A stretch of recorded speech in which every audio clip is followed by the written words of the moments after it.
right. Thank you for tuning in to the Community Conversation brought to you by Prototype Training System, home of CrossFit Prototype. Sam and I are back with another nutrition episode to help provide you with some education and strategies to better your nutrition while still having a social life. There's a lot of misinformation on nutrition, and we aim to provide you with some clarity. This week, we're going to give you 7 tips for better nutrition during your summer barbecue. Yes. So before we start, we definitely want to touch on that the things we're going to talk about today are meant to help really anyone eat better in general, but we definitely have more of a focus on like maintaining weight or weight loss as you enter into summertime parties and barbecues and lots of social events. So with that said, John, do you want to take it off on tip number 1? Yeah, we'll dive right in. So tip number 1 is to go into your summer event with somewhat of a plan. So having somewhat of a plan can be towards the event itself, but it should also be for the day as a whole. So Sam, what are some common things that maybe your clients have expressed to you, or maybe you've heard that when a social event comes up, other things change in the day? I know exactly where you're going with this, John. Yeah. So yeah, I think I've heard quite a bit that, oh, I have this big event tonight. I'm just going to not eat until I show up at 4 p.m, which as we know is not great. If you listen to last week's, we talked about undernourishing your body, and that would be doing so. So you want to make sure that you're still tackling your day with a plan in mind of eating probably normal breakfast and lunch if you have an afternoon party, and then planning for a dinner that may or may not, be a typical dinner for you. But you don't want to just like not eat all day because you're not going to feel great when you go into it.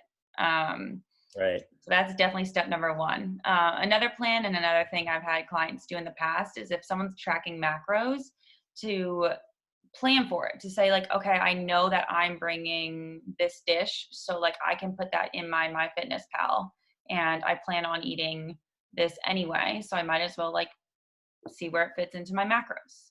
Right. I actually thought you were going a different direction with that. I thought you were going to say that they just save all their macros for just that evening, and then they just have like 2,000 calories of alcohol. Don't do that. Yeah, going over the plan, and you guys can probably have a pretty good idea of what types of foods are typically going to be at a barbecue, or I don't know, some special event that you're going to. Usually you're going to have some general idea of what type of food is going to be available. So you can plan ahead by having some of those food choices in mind and having a rough idea of how much food you intend to eat in the evening. So that way we're also not like being overly restrictive earlier in the day, because you don't want to go into that summer event or that barbecue just being like starving, because right away you're probably going to like have a hard time with managing the other 6 strategies that we're going to give you guys. So step number 2 is slow down and enjoy yourself. So why is it important, Sam, to like not eat really fast? So it takes a while when we're eating for our stomach to signal the brain that like we are full anyway. That's like a long connection to make. So on a regular day-to-day basis, either like slow down and eat your meals, like bite. I tell people all the time, put your fork down between bites. Like set a timer if you need to, and make sure that it takes you longer than 10 minutes to eat a meal. Because we're so used to this like super fast-paced life that we live in, that we're just like shoving food in our mouths whenever we get a chance. And if you actually like slow down and eat in a much slower pace, then you can better figure out like when it's time to stop eating, because your hormones have signaled your body that you're done. So slowing down in general is a good thing, but it's also really a great thing to do when you're in a social situations. Like one, it's not great to talk with food in your mouth. That's like not polite. So make sure that you're slowing down and having conversations anyway. But like you said, if you're not eating all day long and then you go to the cookout and you just like gorge yourself on food right off the bat, then like you're probably not going to be feeling that great anyway. Right. And that goes like hand in hand with like beverages, desserts, like things that are just like easily like not overly filling in general, which kind of brings us to number three, which is Mhm. being more mindful. So what's the difference between slowing down and being mindful? Mindful is almost like how you make the choices. So it's like when you decide like what you're going to eat or drink, like what are you putting on your plate? Like making the choice to slow down. Being mindful is just kind of thinking about things as they're happening. From the moment you decide that you're hungry to the moment you decide that you're done. Just being John, more do you want to talk intentional. about like ways we could be more mindful? Yeah, just being like intentional, I guess. Mhm.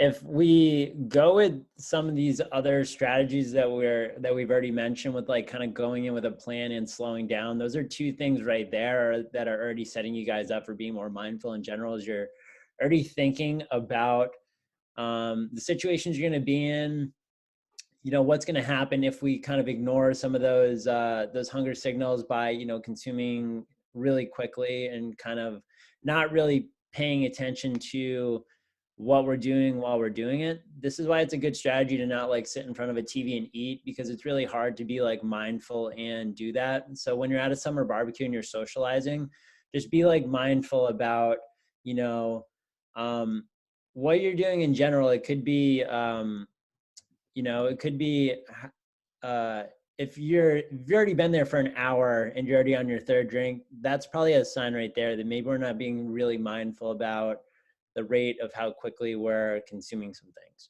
So if we just Mhm. pay attention to some of those small little things, as we mentioned, those can go a long way. Um, Definitely. Number four Mhm. is kind of what's going to help you guys feel better in general. And it's definitely a lot easier to be mindful and slow down and things like this, is if we have some of these foods present on our plate. Which, tip number four is, have some protein, have some vegetables, have some fruits, have some of those things that we know are going to be hard to eat relatively quickly and are going to be more satiating. So they're going to keep you feeling a little bit more satisfied. They're probably going to provide you better energy. And it's hard to eat those things really quickly because they all require you to chew your food, um, thoroughly before taking another bite. Mhm. Um, so if we were to decorate our plate, Sam, what's like a general idea of like maybe what that should look like to have some balance where we can still enjoy some of those things like the potato salad and some of those things, but we still are, Mhm. making sure that we're nourishing ourselves.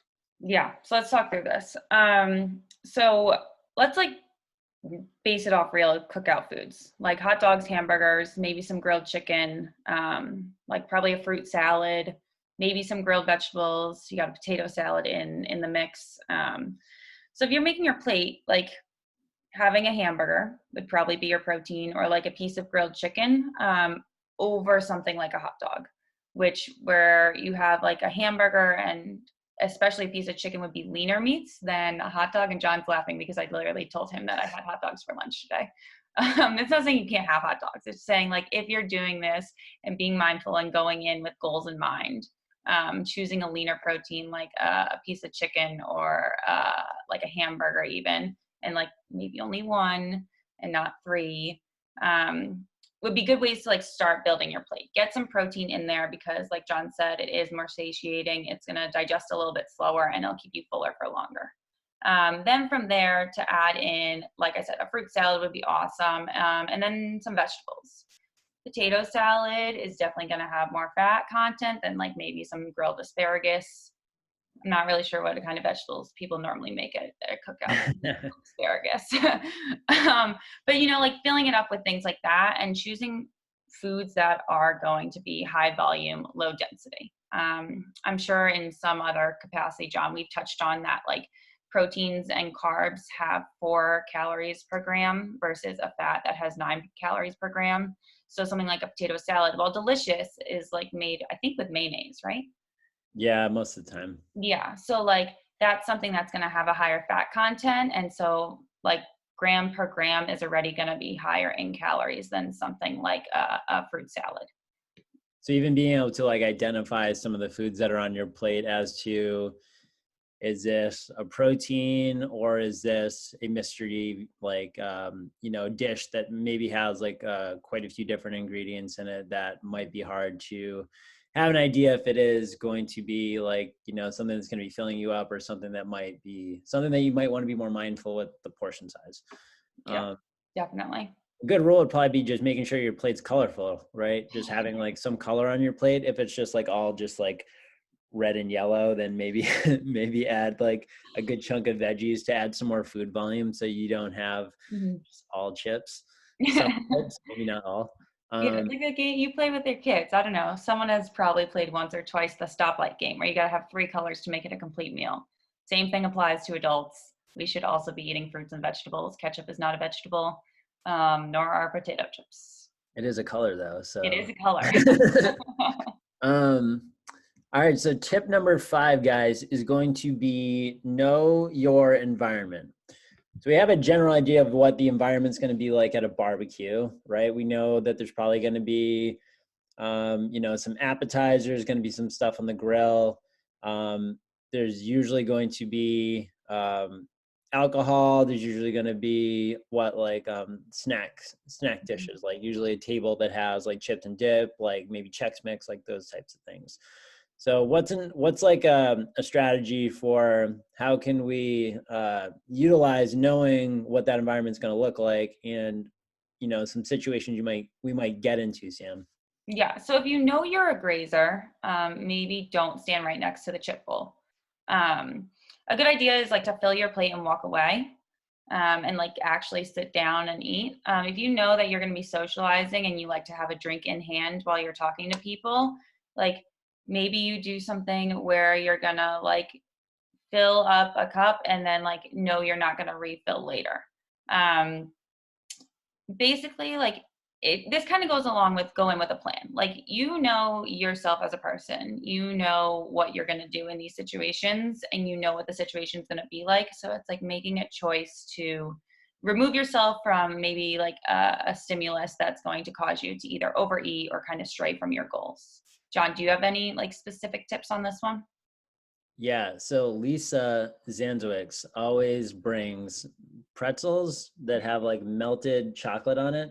For me personally, I can't stand next to that because they're so good that I'll eat like 15 of them while I'm like talking to someone about whatever it is. So just kind of have like an idea, like Sam mentioned, is like, I wouldn't say they're trigger foods. They're just foods that taste really good. And if we are talking and socializing, it's kind of like watching TV where we're maybe not being overly mindful about how much we've had or how quickly we're consuming those little bites. So if you are like posted up like right next to the appetizer table, maybe you just want to kind of relocate yourself like at least out of arm's reach, so then you're not being tempted to kind of just pick at some of that stuff. But that's definitely one that I struggle with sometimes, is when you're like around some of that really good food, is like not not kind of going up there like multiple times, just kind of again, like it all comes back to being mindful,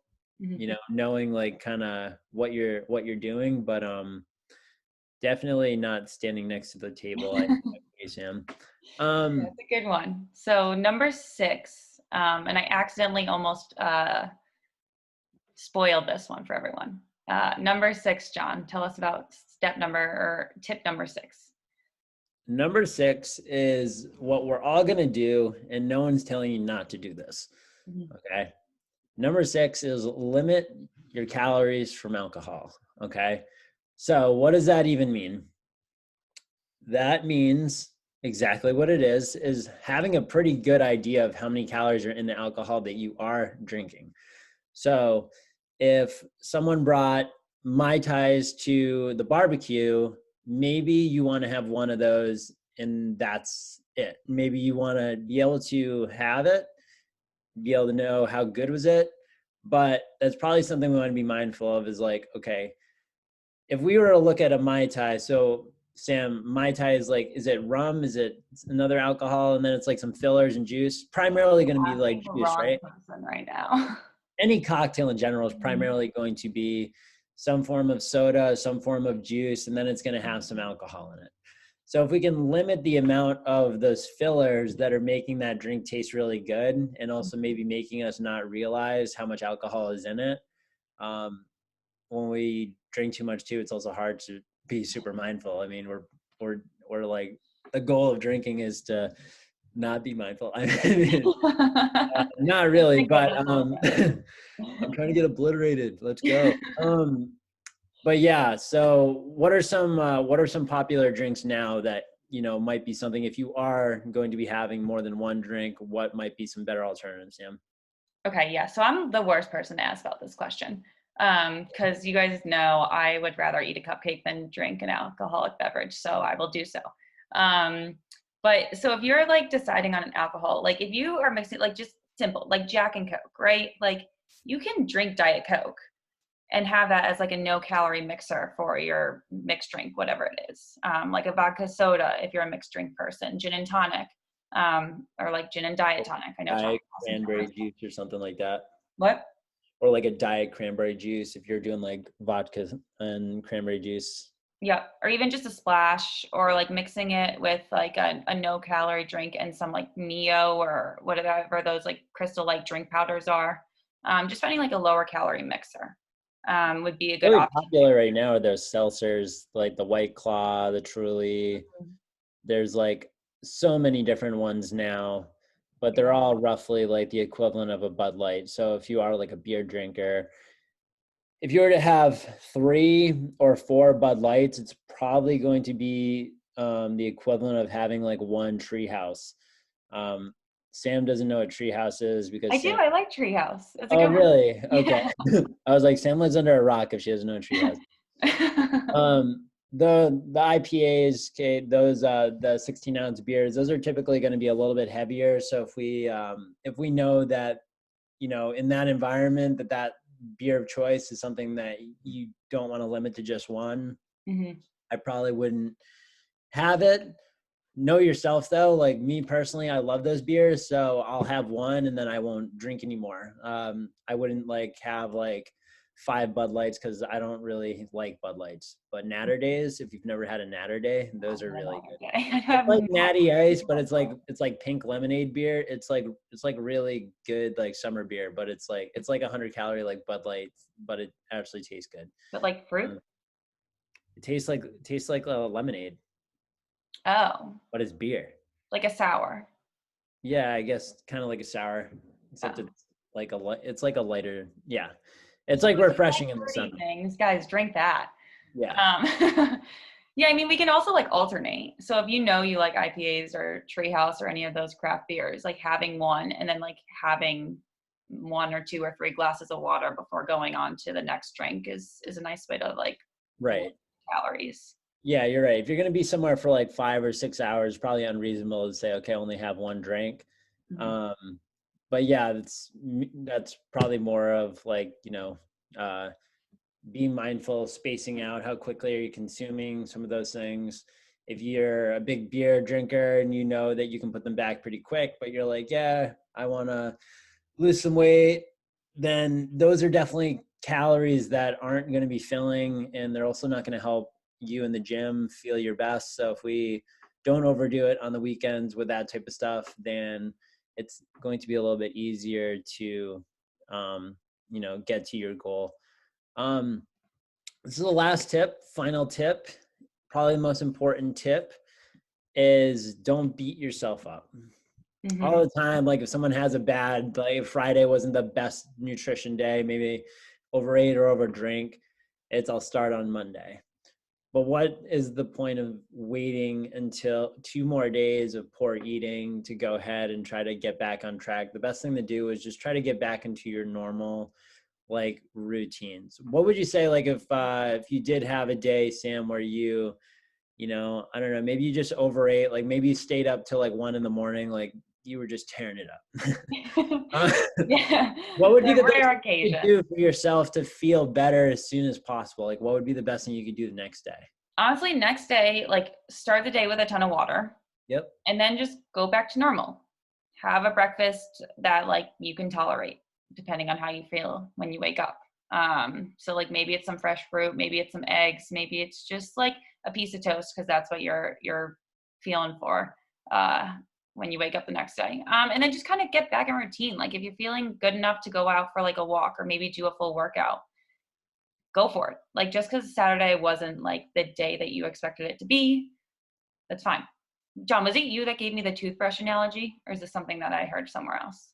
What's the toothbrush Okay, analogy? so like if like after the party you don't brush your teeth because you pass out on the couch, like you don't not brush your teeth the next morning. Like you just wake up and you brush your teeth. Like it's just like if you miss it, you do it again the next day. It's not like, oh man, I didn't brush my teeth last night. Now I can't ever brush my teeth again. Or like now I'm gonna have to wait till Monday to brush my teeth. I It's haven't heard that one. I use the stub the toe. So if you like stub one toe, you're gonna stub all the other toe. Like just because like you had one, one off step, it's not gonna, there's no reason to go ahead and just destroy your whole body for another few days just for, one day that was off. But yeah, I mean, it's probably going to happen at Mhm, some point this summer that it's not going to be like, there's no reason to aim for perfection. mhm. Consistent. So, Sam, this is like a really good one too that I think a lot of people hear, but they don't know what it means. What does be consistent mean? Just means that like you got to find a way that you can make choices over and over and over again, and they are easy for you to make and feel good for you to make, and that you're not worried about perfection.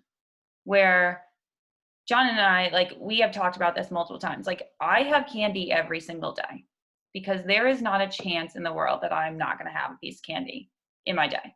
And so if I worried too much about like being perfect and eating like quote unquote clean, like I would not be able to have that. And I wouldn't be able to do that for a long period of time. Like there would be no consistency because one day I'd be like, I'm missing out on this piece of candy. Like I'm gonna go crazy. Um, and so for me, consistency is like eating well for the most part, but also making sure that I can fit candy in my day. And John, I know you're kind of the same way with your cereal. Like you have that every day because like that's the thing that helps you stay consistent and like eat well day after day after day, and do it for a long period of time. Yeah. No, absolutely. I think some people think consistent as like, I have to eat bland. I have to eat the same types of foods every single day. When in reality, it's just have some form of an eating schedule that you stick to and have some portion control with what you would normally have. I don't think most people have like a different recipe every day, right? So it's probably just not overcomplicating things too much, just to simplify things. Like be consistent when you're at your barbecue. You're not going to be doing the same thing as you did when you weren't at the barbecue, but Mhm. be consistent with how you behave and what you would normally do. If you normally on a Friday or Saturday would have one or two drinks, then have one or two drinks. And if you have three, it's don't beat yourself up. It's not the end of the world. And it's Mhm. really in hindsight not that big of a deal. It's more how you respond to the off day. If you had a day that you didn't see as being the most consistent as of days, how do you respond to that is how you're going to actually long term be able to be consistent over time. Mhm. So Sam and I are big proponents of enjoying your life and not doing anything that you can't see yourself doing forever. So unless you plan on avoiding barbecues and plan avoid social events, you have to learn how to be able to handle those situations. And a lot of it is mindset, right? Like just how you think about, if I eat this food that I don't have the best relationship with, that means that I'm doing something wrong. And that's kind of what we want to get out, uh, work on not having that relationship with food, that we have something that is not the best of quality. Like, I don't know, if someone brought cheesecake to the barbecue and you ate that, that doesn't mean you did anything wrong because there's no moral value to that food. It's Mhm. just something that may not be the most nourishing. So we have it and we enjoy it. And then, we probably don't do that every single day of our life. Having, you know, um, multiple different things that we wouldn't typically have in our day. But that doesn't mean that you're not being consistent. It's more how you respond with. Mhm. It's kind of a cycle, right, Sam? Yeah. Like Monday through Thursday, just being overly restricted, and then the weekend kind of beating yourself up because you have like Friday where if you're in an environment that you're not able to have your normal, then it's like out of control. It's more, okay, we want to break that cycle. We don't want to have to, the weekends just be hands up in the air, don't know what to do. You just posted a graphic on that. For anyone listening, if you don't follow John on Instagram, do it. He posts a lot of great content, like all the time. Lots of scientific articles broken down into very easy pictures for you to comprehend. A lot of stuff from people that are much smarter than I am. And people with better graphic design skills. Yes, maybe. Graphic design skills for sure. So guys, that was the 7 tips to help you guys this summer. So just to recap, 7 tips, guys. Go into the day with a plan. Okay, let's try to slow down and enjoy yourself. Be more mindful. Have some protein, fruits and vegetables on your plate. Kind of understand your environment and some of the situations you might put yourself into. Limit liquid calories, and don't beat yourself up if it wasn't in your standards of normal nutritional day. Mm-hmm.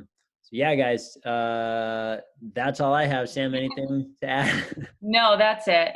Closing as always with thanks for getting this far. And if you have any questions or want help with your nutrition, reach out to us or schedule a free nutrition consultation. We are here to answer your questions.